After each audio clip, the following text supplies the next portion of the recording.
నమస్తే, welcome to NSG.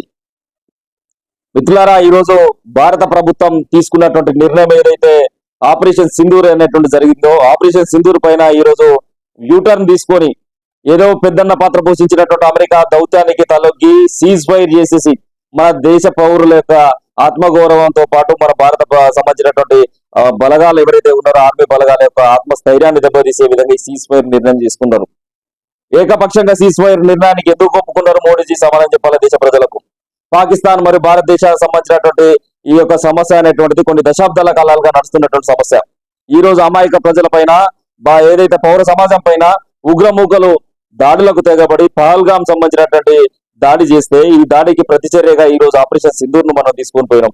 ఇలా operation Sindoor ను తీసుకుపోయిన తర్వాత మన త్రివిధ దళాలన్నీ కూడా పాకిస్తాన్ సంబంధించినటువంటి ఉగ్ర మూకలను తుడిచిపెట్టుకుపోయేటువంటి పరిస్థితుల్లో, దేశం గర్వించదగ్గటువంటి పరిస్థితుల్లో, బలా భారత ఆర్మీ అని చెప్పేటువంటి పరిస్థితుల్లో మన త్రివిధ దళాలు పోరాటం చేస్తుంటే వాళ్ళ యొక్క ఆత్మ స్థైర్యాన్ని దెబ్బతీసే విధంగా ఈ యొక్క సీజ్ ఫైర్ కి భారత ప్రభుత్వం ఎందుకు ఒప్పుకున్నదో మోడీజీ దయచేసి సమాధానం చెప్పాలి.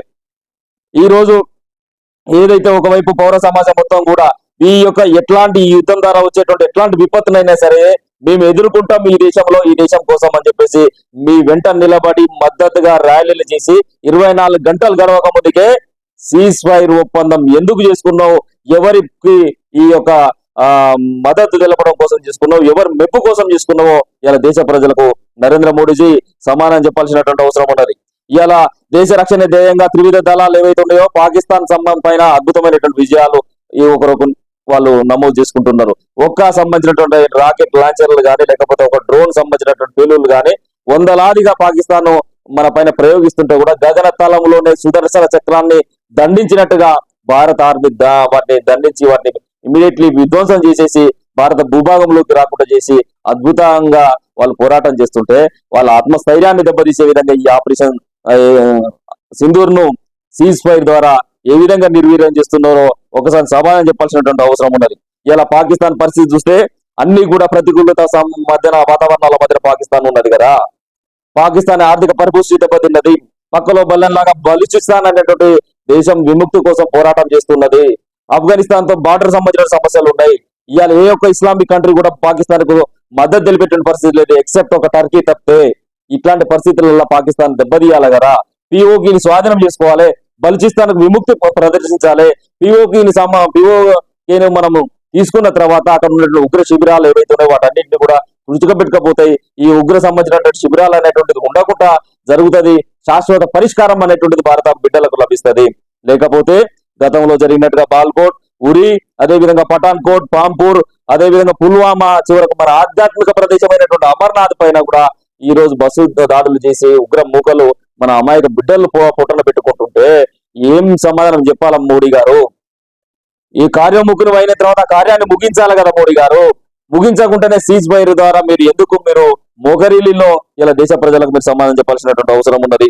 ఇలా కళ్ళ ముందే పహల్గాం దాడి కనపడుతుంది. మన ఆడబిడ్డల యొక్క పసుపు కుంకుమలు వాళ్ళ కళ్ళ ముందే తుడిచిపెట్టిల్లు కదా, వాళ్ళ కళ్ళ ముందే సమాధి చేసిల్లు కదా, భయభ్రాంతులు కళ్ళలో కూడా ఉలికి పడిపోయే విధంగా మన ఆడబిడ్డలను తయారు చేసిల్లు కదా, అవి కళ్ళ ముందు కనిపిస్తున్నాయి.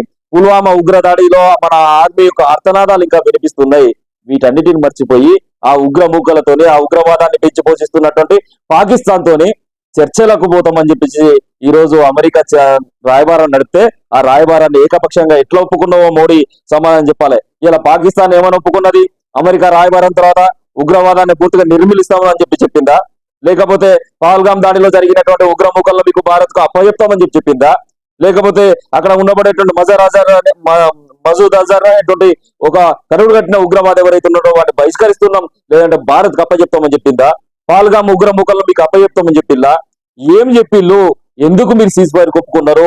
ఎందుకు చర్చలకు పోతామని చెప్పేసి మీరు ఒప్పుకున్నారో ఇలా తెలంగాణ మన భారత సమాజానికి మీరు సమాధానం చెప్పాల్సినటువంటి అవసరం ఉన్నది. పాకిస్తాన్ సరిహద్దులో క్షిపణుల దాడులు, డ్రోన్ల దాడులు వందల సంఖ్యలో జరుగుతుంటే కూడా భారత సంబంధించినటువంటి సైన్యం కంటి మీద కొడుకు లేకుండా ఈ దేశాన్ని రక్షిస్తున్నారు. వాళ్ళ యొక్క ఆత్మస్థైర్యాన్ని దెబ్బతీసే హక్కు మీకు ఎక్కడిది మోడీ?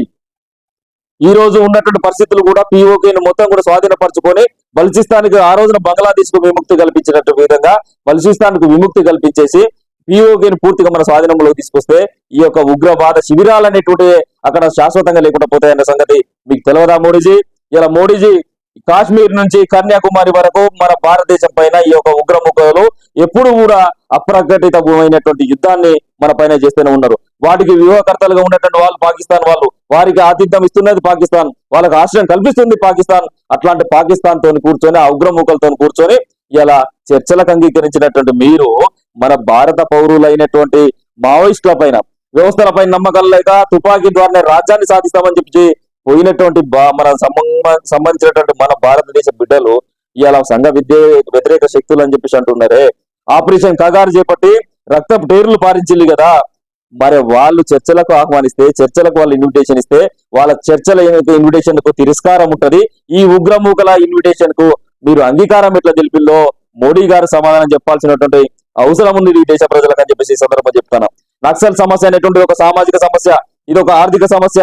ఇది కేవలం చర్చలకు పౌర సమాజం కూడా మిమ్మల్ని ఇన్విటేషన్ చేసినప్పుడు కూడా ఇంతవరకు ఆ చర్చల పైన మీరు ఎట్లాంటి నిర్ణయం తీసుకోలేదు. దేశంలోని సమాజ స్థాపన కోసం, ఆదివాసుల యొక్క హక్కుల కోసం తుపాకీ పట్టినటువంటి ఈ భారతదేశం సంబంధించినటువంటి బిడ్డలు ఎవరైతే ఉన్నారో వాళ్ళ వైఖరి ఏదైతే ఉన్నారో భారత పౌరులను సైనికులకు దొంగ దెబ్బతీస్తున్నటువంటి తీవ్రవాదులతో చర్చలకు పోతారు.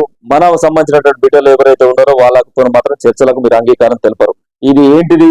ఈ రోజు మన భారతదేశం సంబంధించినటువంటి బిడ్డల యొక్క అమాయకుల యొక్క అదే సైనికుల యొక్క ప్రాణాలతో చెలగాటమాడి ఎక్కడ పడితే అక్కడ అప్రకటిత యుద్ధం చేస్తున్నటువంటి తీవ్రవాదులు మన సంబంధించినటువంటి భారత బిడ్డల యొక్క రక్తంతో హోలీ ఆట ఆడుకుంటున్నటువంటి పరిస్థితులు మనం చూస్తున్నాం. కానీ ఈ దేశ బిడ్డలతో మాత్రం చర్చలకు పోరు.